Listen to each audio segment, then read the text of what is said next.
Good afternoon, everybody, and thank you so much for joining us for today's community. I see people are still getting connected to the webinar, so we are just going to wait another minute or two to make sure everybody who's here on time is situated, and then we will get started.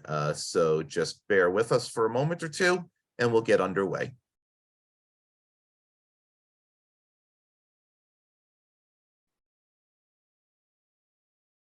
Hi, Julie. Thanks for joining us. Hi there. Thank you. Glad to be here. Did you want to say a little something on behalf of Bridge to Balance as a sponsor of this event when we start? Sure. Okay. Sure. We're just going to wait another minute or two to see if anybody else joins, and I'll make some introductions, and then I'll turn things over to you, and then Geraldine can begin her presentation. Okay, great. Yeah, I'm glad you could be here, Julie. Thank you.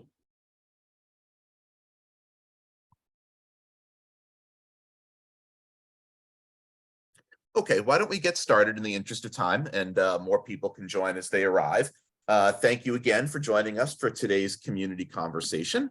My name is Jeff Feldman. I'm the Director of Advocacy and Communications here at NASW New Jersey, and I will be your moderator of today's event, which is entitled How DBT Skills Can Benefit Caregivers of Those Impacted by Mental Illness. We're joined today by Geraldine Susky, LPC, who is a therapist at Bridge to Balance, and Bridge to Balance is one of our year-round partner organizations, and we're very happy to work with them. I want to take a quick second to introduce one of the owners, Julie Furtis, who's just going to share a quick message with you, and then we'll turn the presentation over to Geraldine. Great. Thank you, Jeff. So thank you, everyone who is joining in today. We are really excited here at Bridge to Balance to be able to be a part of this community conversation. We think that, or we are hopeful that everyone is really going to get a lot out of it. We're really excited to have Geraldine provide this information. We feel so strongly about support for individuals who are dealing with family members who have mental illness. And, I think a lot of times we focus in on treatment for the individuals that are struggling, but, the importance of supporting family members as well. So, and the caretakers who are also impacted by this. So Geraldine has a lot of great information. She is really well skilled in DBT. And so, yeah, thank you, everyone. And I will turn it over to Geraldine. Thanks, Julie. Really quickly, Geraldine, before you start, I would be remiss if I didn't add to let you all know that the webinar is being recorded.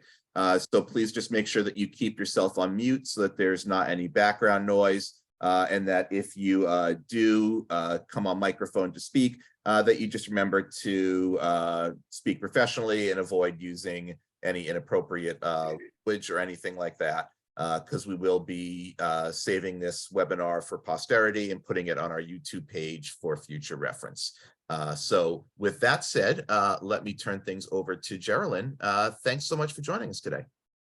Hi, thank you for having me. So I'm Geraldine Susky. I am currently a therapist with Bridge to Balance, been there a couple of years. Unlike the rest of you here, I am not an LSW or an LCSW. I am an LPC, so I'm a little out of my element. But welcome. I'm welcome to be here. I'm very happy, and I wanted to go through today with you talking about the importance, like Julie had mentioned, of paying attention to the family members of the people that we're treating. And most of our focus obviously comes out to go on to the identified patient. And the truth of the matter is that when we look at things, a lot of the identified patients they're living with people. Very few of them are independent. And that support environment also makes a big difference in how they recover, how they use their skills, how people are reacting to them. So DBT, when we think of DBT, we think about it as like this very kind of, okay, this is what we teach, this is what we do. and this is how it goes, and you practice it at home. Well, who do you practice it with? Well, unless you're oftentimes in an IOP or a PHP, there's not generally a lot of opportunity for family members to get the DBT skills. So that's one of the things that I've been working on, and have found that in groups where I have family members, they are benefiting so much just from learning and understanding the interaction that happens between a relationship and an individual.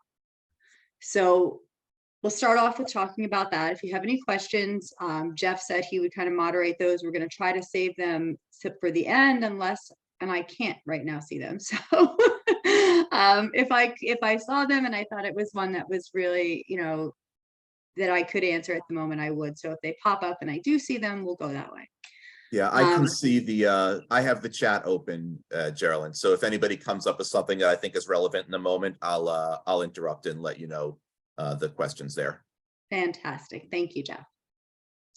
So when we begin talking about DBT, we cannot be remiss of the transactional or dialectical model, right? So when we think about it with a family, we're talking really about the individual and the environment, the family and the family member.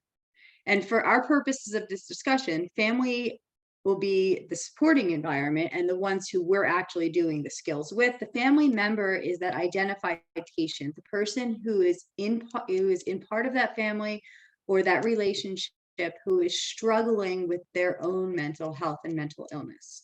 Not to say that there are times when a family member themselves also may be struggling with mental illness as well, right? And we know that to be true. A lot of times we see it. A family member comes in, we do an assessment. One of the first things is, what's the family history of mental illness? Well, my mom has anxiety. My dad has depression. My brother or sister has. So we know that there's a lot of it that's interrelational. We're not necessarily treating in this instance the family member, who we are, what we like for their mental health. We're teaching them skills to better manage their environment at home with their family member who is suffering mental illness. So we talk about the emotion dysregulation, and it results from the interactions between two parties. It increases demands on all the individuals and on the environment. When one person in a household or two people in a household are struggling with mental illness, what happens to a family? There's a lot of stress, right? That's my little stress face. I put him in there. So it increases the amount of stress. Family impacts one another. I can't see everybody, but I'm assuming, right, that we all have somebody that we're close to, some type of a relationship, whether it's a family or just someone that we care about. And if we take a minute and we think about that relationship, how impactful is it for that person to be supporting of us in our really high moments?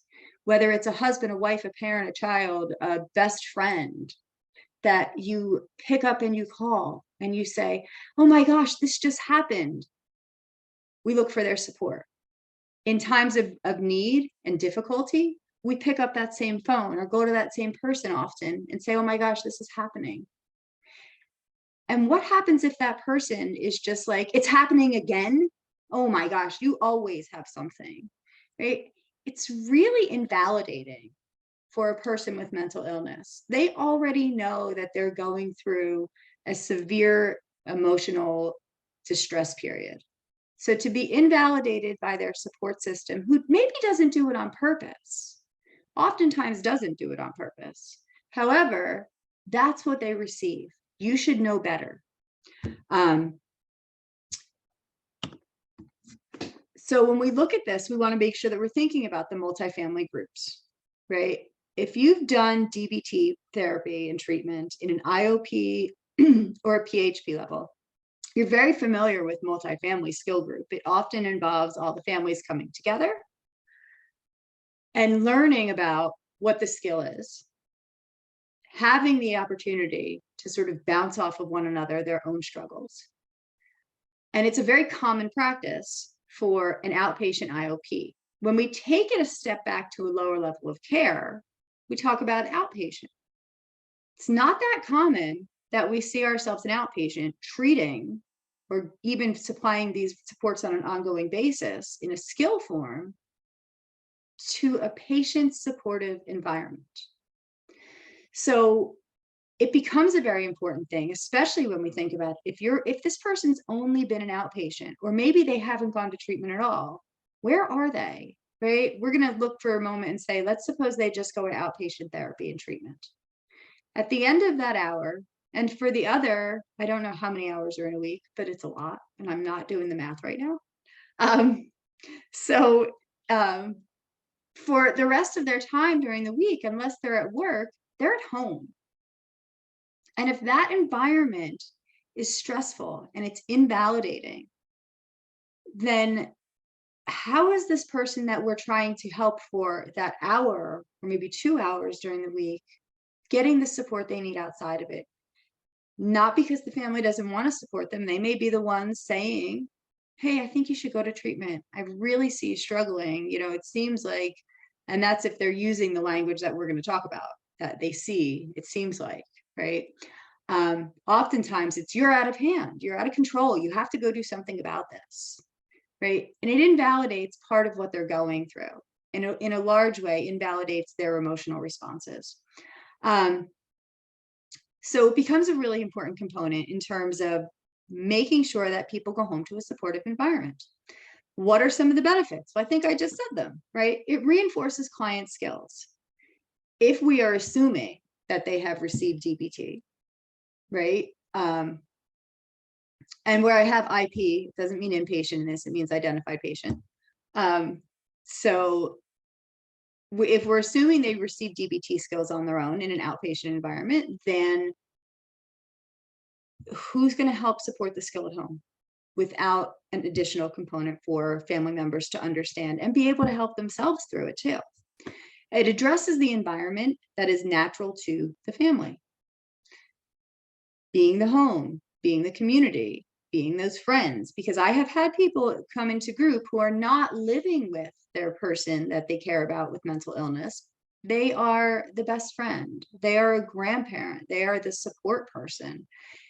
They want to be able to help. They want to be able to understand more, and they want to be able to control how they're responding in that environment. What we do in these groups too is highlight some of the maladaptive patterns of behavior. We all have a pattern of behavior. It's a routine. It's what we do. It's our response. It's our pattern. We're going to teach a new way for people to think and to respond to the stresses in that environment, changing some of the patterns. We have healthy patterns too. I don't want to ignore those. We have a lot of healthy patterns too. So before I go into just kind of an overview of DBT modules, does anybody have any questions? Is there anything, Jeff, that you saw that you feel like at this point we should pop on? No, there's nothing in the chat, but if anybody does have a question right now, you could raise your hand. We can pause for a minute or so to see if there are any questions before we pick up again. Otherwise, we can just have discussion at the end of the webinar. Okay. So DBT, Marsha Linehan, 4 basic modules: mindfulness, interpersonal effectiveness, emotion regulation, and distress tolerance. If you are familiar with DBT, and I feel like in 2022, most practicing clinicians have some familiarity with DBT, then you're familiar with what these 4 components are. This is the order that they are meant to be taught in. It's generally the order that we go when we teach families. First thing we want to teach them is about mindfulness. We want to understand how important it is to be present, to be aware of the self. And when we talk about mindfulness through this piece, we're also going to talk about relational mindfulness, which is a little different. When we think mindfulness in terms of how we generally teach it, what we're teaching is awareness of self. My environment, my feelings, my thoughts, my reactions, what's going on with me mentally, physiologically. When we talk about it in terms of the relation, we're also looking at that other person, and we're focusing on them as well with these same types of skills, just adaptive. Interpersonal effectiveness. Well, we talked a little bit about validation. Interpersonal effectiveness also has a lot to do with the validating factors. how we communicate what we say. Am I saying it in a way that is clear? When my person is struggling and maybe they're in a high level of distress, it's really important that I, as a family member or support person, am clear in what I'm saying, that it's not this interpretive sort of language or a gray space, leaving a lot open. I want to be very clear. I also want to, and we do go over at the end, I'm going to just touch on the Dear Man approach, give and fast. So we're going to be gentle, we're going to be, truthful. So we'll go over those pieces. Emotion regulation. So whether you have a family member or a loved one or someone that you care about who has a mental illness that you have dealt with consistently, or if you haven't, we all have difficulty at times sort of regulating that emotional reaction, right? Every person in the world has had a blow up here and there. I myself don't like to admit it, but there have been times when I've been like, right? Very unregulated, pretty quick at bringing myself back down. If we're being honest with ourselves, it happens. Well, what happens when we're unable to regulate our emotions and we're matching the other person's level of dysregulation and distress? It just clashes. It's like two cars coming at each other at 60 miles an hour, and no one wants to be involved in that. Not this car, not that car. They're just colliding. And it causes even more discomfort and distress for both parties, making it even harder for us to be supportive and making it harder for our person to feel as though they can trust and support us. So we have to learn how to name our emotions, to be aware of them, to work through them. Distress tolerance. Distress tolerance, I think, can be our best friends. It is something we definitely teach our clients. Oftentimes when we do DBT, we teach the tip skill, like one of the first things, because it's crisis intervention distress tolerance. When we talk about it with our family members, we're not necessarily teaching them tip skills. We may go over them so that if their person needs them, they have them as a way of saying, hey, maybe right now is a good time, I have this cold ice pack, or I have this, this cold bottle of water, and let's sort of look to change temperature, or, hey, you look like you might need a run. Why don't you go for a run for a little bit? So that they have those items, right? They can practice breathing with them. They can maybe walk them through, if it's a younger child, maybe walking them through a little bit of progressive muscle relaxation. So teaching those, but really focusing on how do I myself learn to bring down my own and tolerate. Okay, acceptance is a big piece of that. And that's going to be the main focus when we talk about families. Okay, so when we start off, if you have a group of a bunch of people, different family members, different support people, we just talk about mental illness itself. We're not going to talk specifically to them about, well, the bipolar or the anxiety or the schizophrenia or the depression. We're not going to talk about the specifics because every person comes in with their own loved one.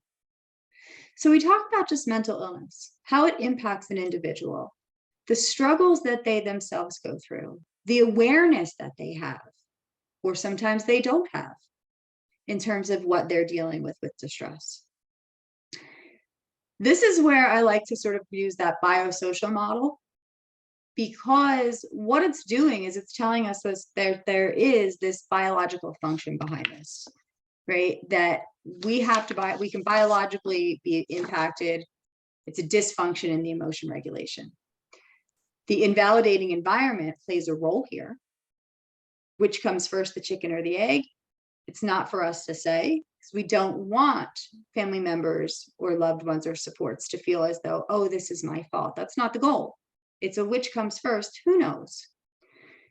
What happens on the sidebar is that now we have this pervasive emotional dysregulation where sometimes both parties are struggling with this.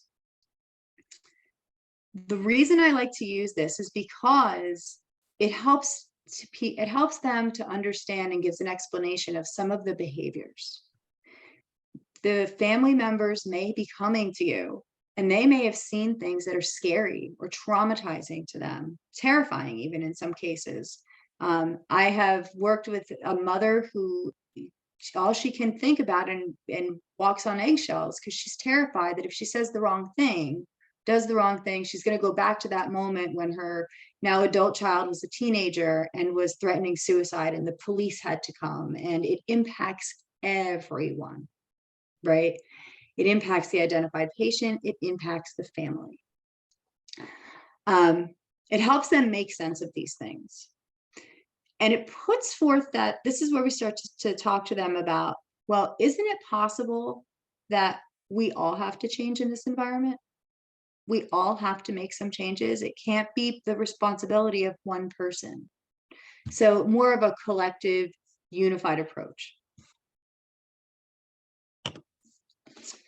So what do we want to teach people? We want to teach them awareness of self, their thoughts, their feelings, their actions, and their reactions. We've taught them a little bit at this point, just about mental health, the impacts of it, sort of how it comes and goes. Now we need to understand how it's impacting the people who are in the room, the family.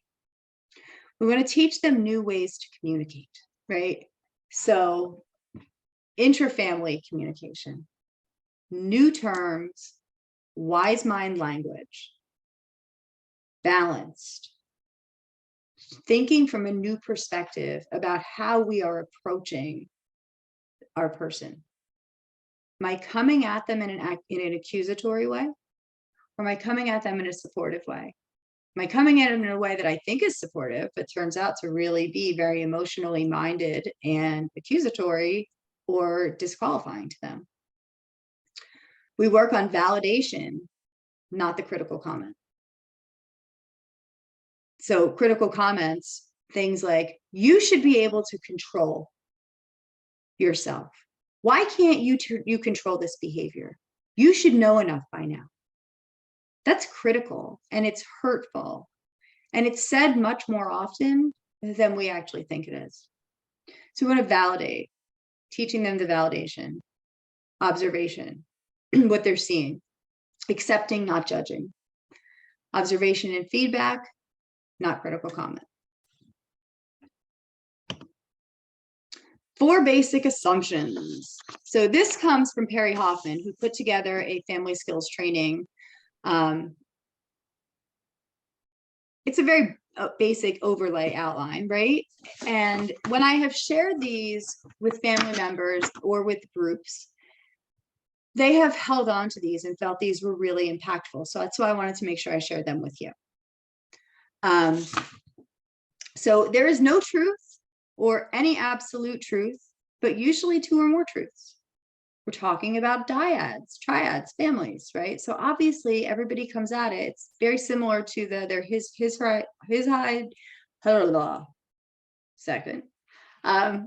side, this side, and somewhere in the middle lies the truth, right? Well, everybody's telling their truth. It's coming from different sides. Really important is that everyone is doing the best they can. When someone comes in to do this group, it's because they already feel like they're doing a lot and they want to do more and they're trying to do the best that they can. Patient coming to treatment is doing the best that they can. Family members supporting them is doing the best that they can, doing the best they can with what they have and what they know. Everyone needs to try harder. When there is this dysfunction, this dysregulation, everyone needs to try harder. It can, like I said before, it cannot be the responsibility of one person. One person in this unit can suggest change, they can model change, they can demonstrate change. They may not be able to fully facilitate the change. Interpret situations in the most benign ways possible. Brings us back to that observation without judgment, just interpreting what I'm seeing. Very benign, trying to remove a little bit of the emotional reactivity from it. Some of those great comments down at the bottom. Well, you never. If you ever really cared, then you would, blah, blah, blah. You are so wrong. You are so, we hear that one a lot. You are so wrong. I hear that in sessions, especially in intakes with them, when there's family members. No, that's not it. You're so wrong, right? We also, I think, hear a lot of, well, you never ask this, you never do this, you never this, right? So we want to kind of work on these assumptions. Move down here. Okay, so balancing the relationship. We are talking about relationships here when we're working with a family. We want to look at me versus you, mine versus yours. We want to change it to an us and ours, right? There's still that existence of these two individuals. We're looking at it from in this relationship, however, right? What can I do to support you that also doesn't invalidate me, right? So we have that. We want to be able to bring it together. The interpersonal mindfulness skills. And I had mentioned these just a few minutes before.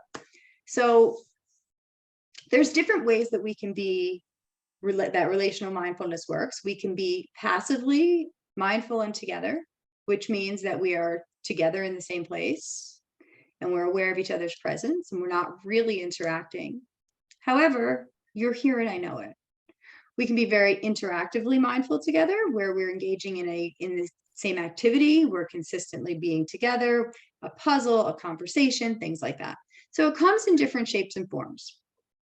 The what and how skills, as we know them, change a little bit, because we want to notice when we're talking with our family member, we want them to be able to notice not only themselves, and we do teach it from the self perspective, because it's important that you notice what's going on internally for you and externally in the environment. Also, noticing the other person. And how we do that is without judgment. So you'll see right in here, I sort of collectively put them together, the what and how. I forgot how. I just noticed that. It says what and skills. These are the what and how skills, and I move them together. So what we do is we observe, we notice the other person. How we do it is without judgment. We describe the experience, mindfully paying attention to the person and to our relationship with them. We participate effectively, involving ourselves with the person, with the activity, remembering, key point, that while this might be very difficult, this is someone who's really important to me. This is someone that I probably love and care deeply about, which is why I'm here trying to learn something new, to be of assistance and get myself in order to better help. When we balance a relationship, we want to be able to decrease emotional reactivity. It's so important for family members to be able to sort out like what their own emotions are and recognize how they're having an impact, how they're impacting this environment, how they're impacting the person, how they are impacting the self. If I can't get beyond the anger and the toxicity, I'm never going to be able to fully understand and effectively be supportive. I'm also going to spend a lot of negative energy during my day, just whether I'm with this person I care about, whether I'm outside of that relationship for a moment. I'm going to be really angry. I'm going to be kind of tense and on edge, and that toxicity spills over. We've all seen those people who just walk around with like the angry face because they just can't let go of it. And they're struggling so much. We teach them what's underneath that, the concern, the fear, the worry, and we normalize it. And we give them opportunities when they're together to talk about what they're going through. Knowing their own role in a relationship. Understanding that I'm in a role where I am a sibling, so I am a supportive sibling, right? Or I am a parent, so I am in an authoritarian role here. How do I balance that with nurturing? And how do I not take things personally? Really important piece is timing. Timing is so important. If we're going to address our concerns with someone, it's so important when we do it. We all know the term hangry. Well, it's a real thing. There are moments when I'm so hungry, I think I could eat my arm off. And somebody says to me, hey, do you know this? And I'm like, and I answer very politely, but inside I might be a little like tooth grindy, like, oh, I just wanted to eat. So timing is everything. If we're feeling, or the other person is experiencing like hunger, they've said, I'm hungry. And you're like, oh, yeah. Well, I'm angry too about things. And now they're hungry and they're going to react more. When we're tired, when we're sick, when we have a present external stressor, maybe those are the times that we have to look and say, this can wait, or can this wait? Questioning ourselves. So we don't hit that high level of emotion and reaction. And I don't think it's something that we often think too much about a lot of the time, the timing of when we approach things. It just works on our time. Well, our time doesn't work for everyone. Anyone who has had a dog knows that when a dog needs to go out, a dog needs to go out. It's not on your time, it's on theirs. I say that because I can hear my dog scratching at the door.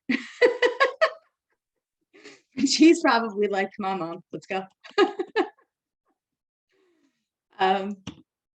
Validation.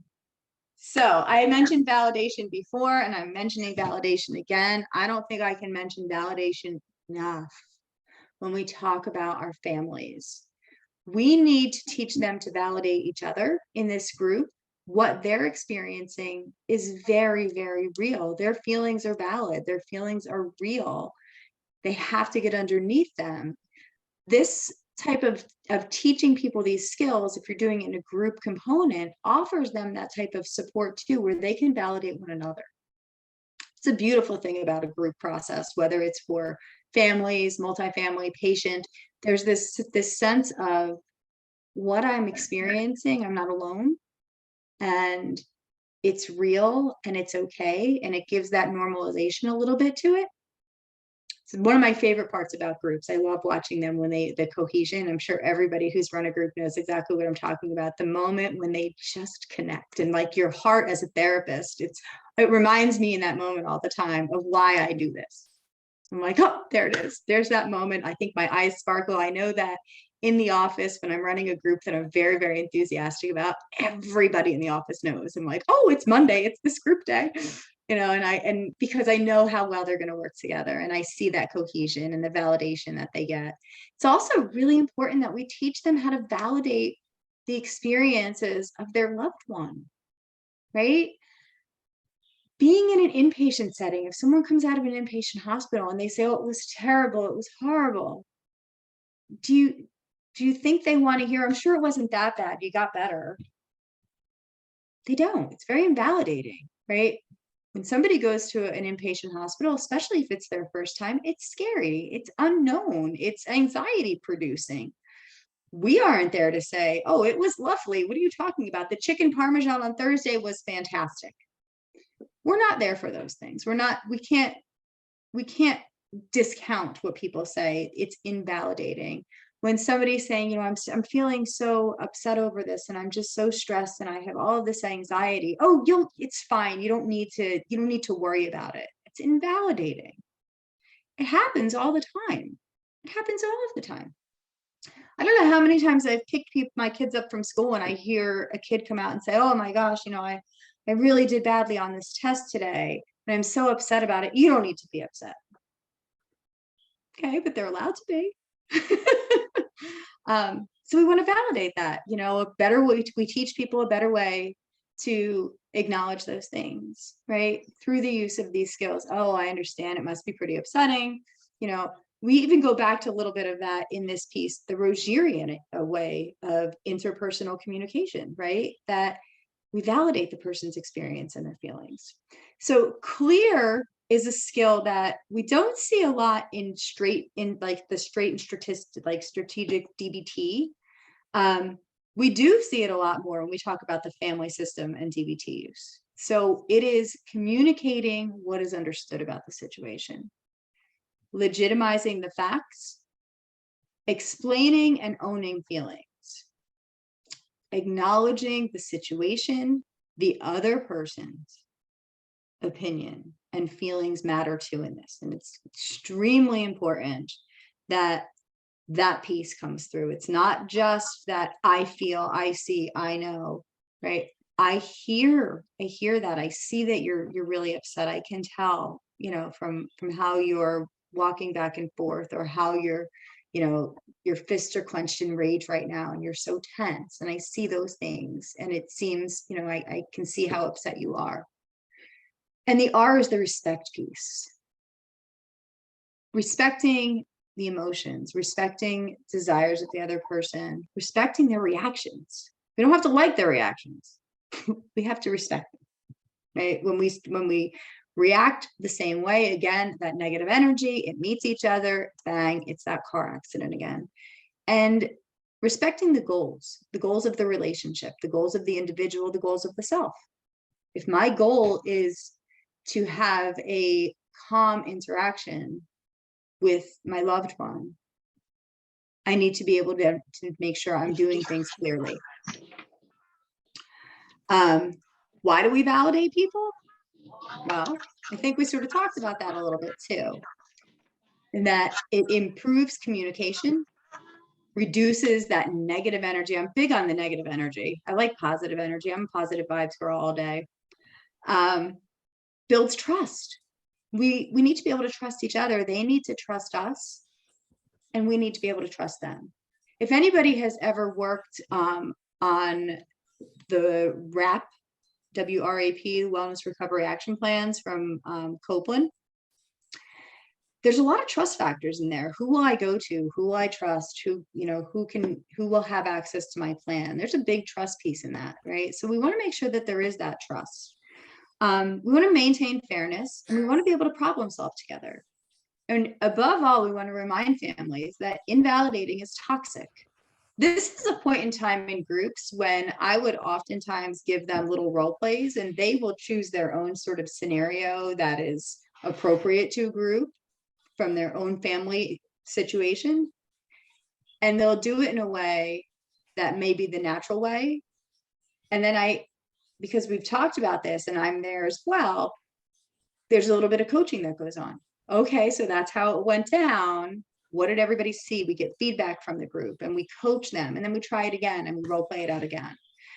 Role play is a great tool for people who are going home because they don't have really another opportunity to practice the skill before going home and potentially putting it in play the minute they walk in the door.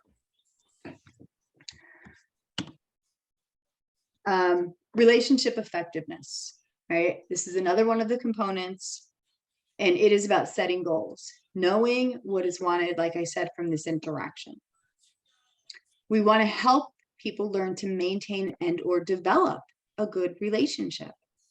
There could be a lot of strain in this relationship, and therefore the home environment may be chaotic, it may be stressful, it is causing more stress and distress to all members there. So we want to be able to learn how to be more effective in what we're doing in that home. Another place where we use, another place where we use the role plays. We role play out how to say what to say, how to approach it. If you're familiar with DBT, you know Dear Man and you know Give and Fast as basic interpersonal effectiveness skills.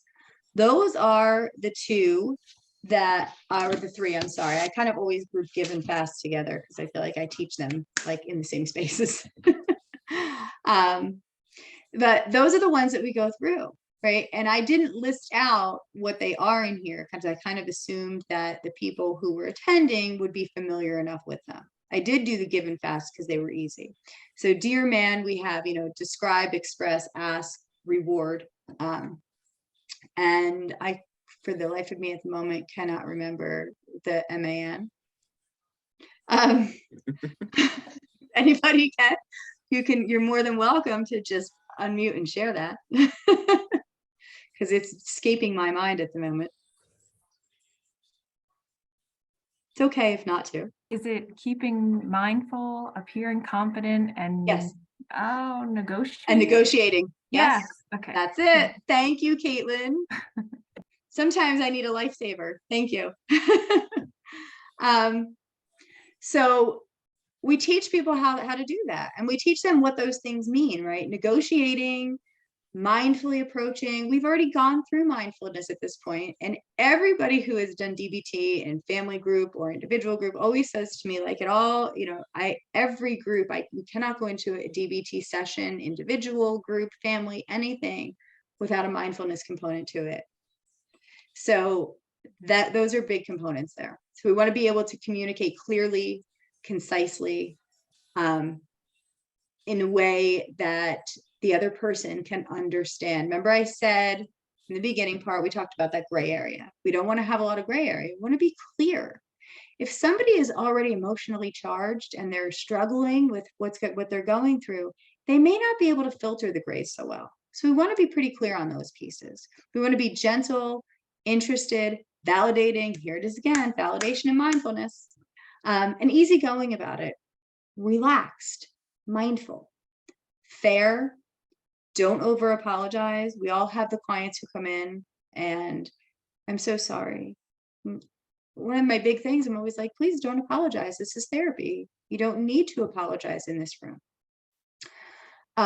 Stick to values of self and the family and being truthful.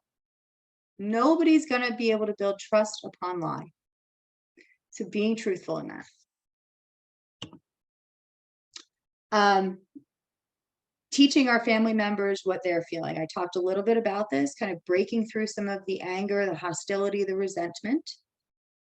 If you're familiar with the anger iceberg, sort of based on that principle, understanding that the mental health that is going on affects everyone. The mental health crisis and mental health recovery affects everyone, not just this one person. The whole family is impacted.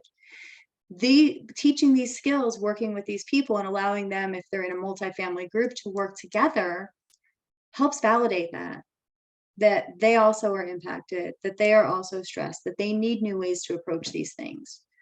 Letting go of anger, identify what lies beneath, and letting go of judgment. And then the final one is distress tolerance. So when we look at a family member, we want to help them to focus on acceptance. Like I said in the beginning, there's a lot of great distress tolerance skills. We want to really focus on the acceptance skill. What does acceptance mean? It means that I'm understanding and accepting this as the reality of today. That this person that I love deeply is suffering, that this person I love deeply is sick, or maybe that right now this person I love deeply is well, which may change my role as a family member, support person, caregiver, because maybe I'm not needed right now. How's that impacting me too? So really using the premise of radical acceptance, that the understanding that fighting the reality of the mental illness does not make it better. No, in no way will it ever make it just go away. If I ignore it, it's still there. So teaching the difference between willful resistance and willing acceptance. I definitely go through the willful and the willing skills with them, understanding those pieces, not just for themselves, but of this loved one, of the family as it is. I will willingly accept this family as it is. I'm going to stop pushing against it. One of the things that a lot of family members have struggled with is letting go of what has been the ideal. If you have a family and they have a 17-year-old who, in their ideal plan was going to college next year. Well, mental illness and mental health got in the way of that. And the parent is still pushing, and you have a kid who is sitting there going like, I can't do this. I don't even know if I can go to school tomorrow for high school. How am I going to leave? We have to work with people on letting go of the ideal and understanding and accepting what is here now. So when we run the groups, and this was my last slide, and then just saying there's definitely a lot of that education piece, a mindfulness component to every group. Like I said, I start everything with some type of a brief mindfulness-based exercise. Going over skills, talking about their own experiences during the week, successes and struggles that they have experienced, trying to use skills. Sometimes someone comes into group, we all know this, with, oh my gosh, this happened this week. And we start trying to talk about with each other in the group, how can I use these skills now to help me through this? Sometimes they come in and they go, well, you know what I've been more mindful, I've been more aware of my approach to things. And last week, during this week, my adult son called me and we had a conversation. And it was the first time that that's happened in 6 months. And I didn't react when they got upset about something. I just acknowledged it and I observed it and I put it out there. It seems like you're getting upset. Are you okay to continue the conversation? Different approach. So there's evidence from the groups that I've run on it that these approaches are working. People are connecting. People are gaining a new sense of understanding of themselves and of their family. How do I help? I have to know me to help you too. So at that, I would like to sort of end the slideshow and we can go into, Jeff, any questions or anything that people have, comments, discussion, sing song, whatever you want to do. Thank you so much. That was a wonderful presentation and so much information. Folks online, if you have questions for Geraldine, you can put them in the chat, or if you'd like, you can raise your Zoom hand and we can call on you to unmute. While people are thinking of their questions, I guess one place I'd like to start is there was so much information here, and I think, you know, we're working under the assumption that people that are on this call have some familiarity with DBT, but probably not everybody has a full training or grounding or has been through like a full rigorous DBT program. So for people that maybe just have some familiarity with DBT skills, but not a full DBT curriculum, and for those folks that are either doing family work with their client, or perhaps maybe the client is a caregiver that they're working with separately, are there, like, from a takeaway standpoint, are there like 2 or 3 like main skills that people should read up on and start with that they may be able to start integrating into their work? Like, I know we talked a lot about mindfulness and we talked about radical acceptance and Dear Man. Like, what are like the best things that people can start to bring into practice with them? So one of the most important components when we do DBT is talking about wise mind. Wise mind is the idea that we have these three states of mind that from which we function. We have the emotional mind, we have the logical / reasonable mind, and then in the middle we have this balanced sense of wise mind. Teaching people to be aware of, where do I function? How do I approach this situation? If I'm coming at things in an emotional mind, I tend to be much more reactive, and it's not very thoughtful. It's going from I'm upset, I'm angry, here's my behavior, and this is my reactivity. If I'm coming at things logically and in this reasonable mind, it's really devoid of emotion and feeling. It's like algebra, right? I feel like it's like algebra, physics, like those kind of things. If you're doing like quantitative analysis, it's great to be in your logical, reasonable mind. Then there are certain times in life where we have to kind of default to that a little bit. We do not want to operate most of the time in either of these. The goal is to function in this wise mind, balanced place. To get to the balance, we have to recognize where it is that we are coming from a lot of the time, or most of the time. I give this example a lot of the time when people are this is my own little scenario of how like wise mind sort of functions and works, right? That we tend to come at things in this very emotional manner. It's somebody we love, we're highly reactive, there's this argument going on, losing control, and the emotional mind is running the show, and it's now sitting there on the couch and it's got its popcorn. It's like, all right, here we go. And on the door knocking is the logic and reason going, hey, let me in. Emotion mind's going, no, I got this. You're good. Eventually, logic is going to somewhere slip underneath. It's going to slip its way in, and they're going to be able to sit on the couch together and balance. And then all of a sudden, the show's a little less interesting and a little bit more content focused. So that's my own little scenario. That's great. Thank you, Geraldine. We have a couple of questions in the chat now. I'm going to start with the first one I see, which is Joy. I don't know, Joy, do you want to unmute and ask your question, or do you want me to just read it for you? I'll just read it. Okay, I see Joy shaking her head. So Joy's asking, she says, part of the challenge for me is that family members are often more willful than the identified patient. She tries to teach the importance of role modeling to these people. Is there an easier way to get parents to embrace a form of less rigid thinking? A form of less rigid thinking. So I think it's like a difficult type of question, because what we're looking at is they definitely have that willfulness, Joy. I know exactly what you mean. Like, and in order to get them to embrace something different, we have to validate sort of their struggle too. And that is where they can start to maybe see some of the shift. And there are times, honestly, where you have to be very clear that like this maladaptive pattern of behavior only further impacts and exacerbates the distress for everyone, right?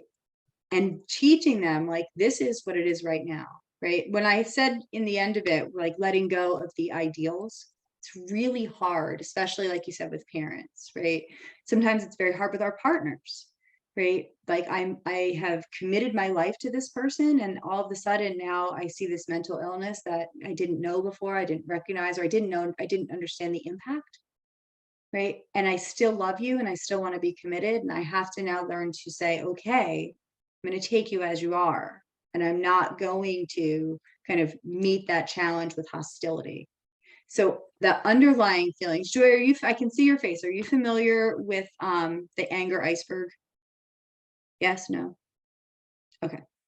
So the anger iceberg, if you look it up, you will see it.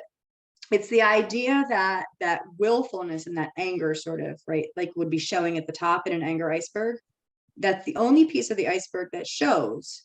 Underneath the iceberg, if it's in the water, there's this huge giant piece, probably 7/8 of what shows up top. The underlying are all of the emotions that are kind of going to that anger as the secondary emotion there, and teaching people to recognize that and say, you know what, your resistance really comes from the fear, the disappointment, and learning to accept those pieces so that I can be more willing to participate in this moment, in this relationship as it stands. Thanks, Darlene. And Joy and anybody else interested, I did do a quick Google search for anger iceberg and dropped a quick link in the chat for anyone that is interested. So Joy, did that answer your question? I see you nodding. Okay, great.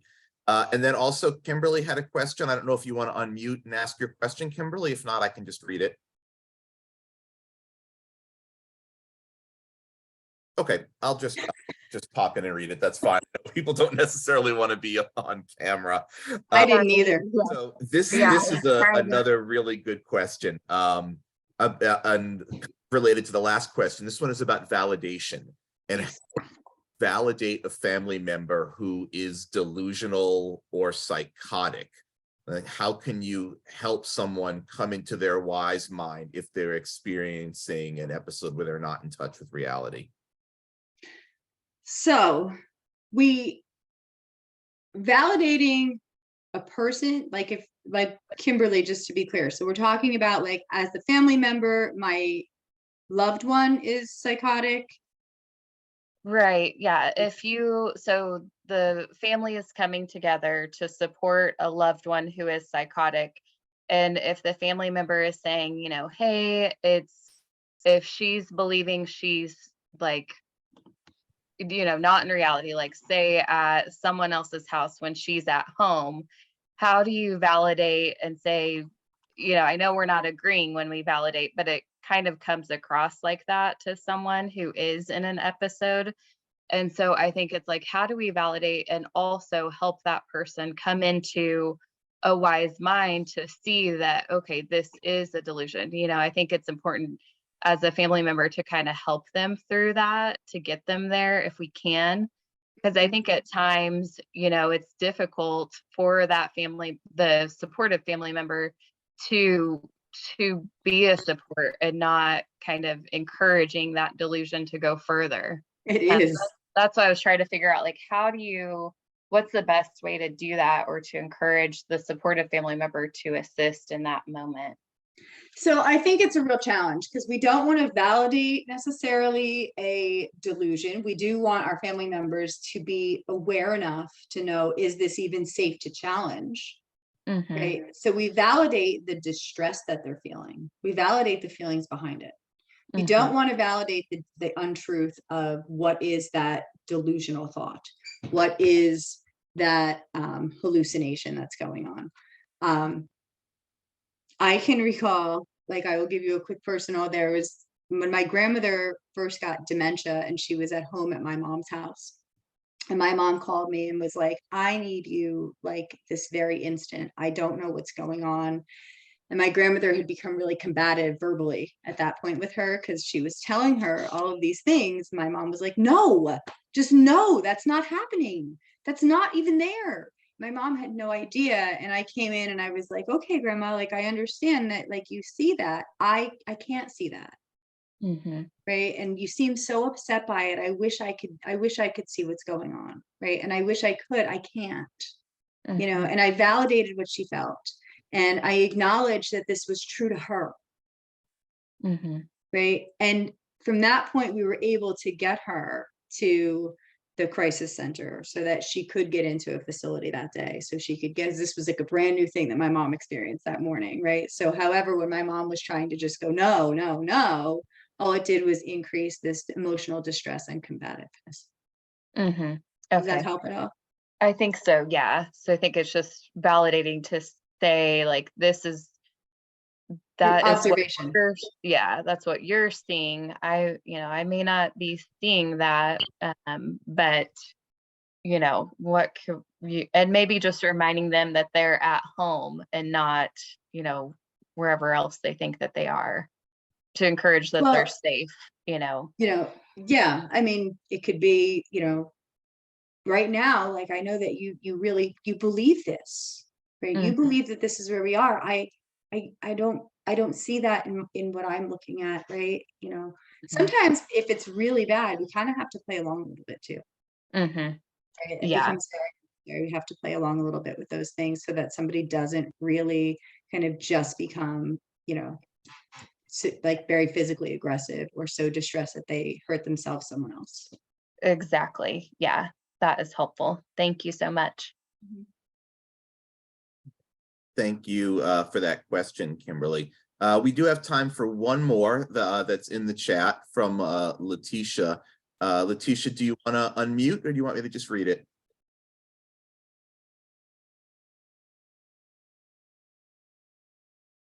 All right, I'll go ahead and read it in.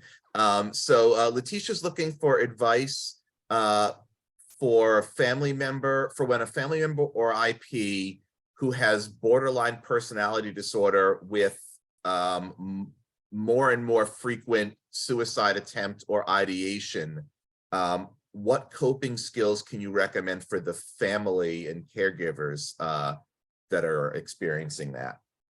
Okay, so if we're talking about how the family copes with it or what they kind of encourage the client to use. When we talk about the family, one of the biggest things is if anybody's familiar with the stop skill. Stop is one of my all-time favorites. I find that sometimes I have to use it in my own day, right? S means literally we stop. T, we take a break, we take a breath, we take a step back, right? O is where we're taking that in that moment, we're observing ourselves, observing that other person, right? I always take this and I make it stop with like two little O's, like, cause I become a wise owl here. And, so we have during the time of observation, we start to look at our options and the outcomes. If I proceed this way, what's the likely outcome? If I choose this option, what's my likely outcome? How will this help the goal of this situation, right? Once I go through those pieces, I should be in a better place to proceed mindfully forward, the P, right? So it's stop, take a breath, observe, and then proceed mindfully forward, STOP. That's a great thing for the family member to be able to do. The person who's struggling with borderline and suicidal ideation or actions, even at that point, is not really going to be able to do that, then we want to kind of use TIP. We want to use crisis if it's necessary. We never want to forget that there's, when someone is expressing suicidal ideation, there's got to be that, okay, I have a crisis line here that I may need to call right now.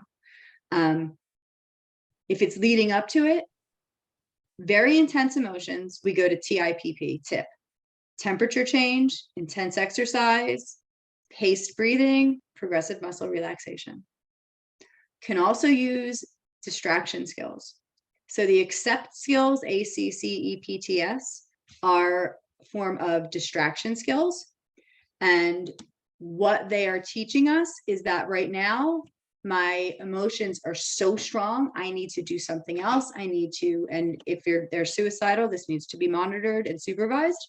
Get them involved in some type of an activity, a task, outside, inside, walking, exercise, sports, music, anything. Contribution, it may be difficult in that moment to make a contribution to self or others, but a contribution.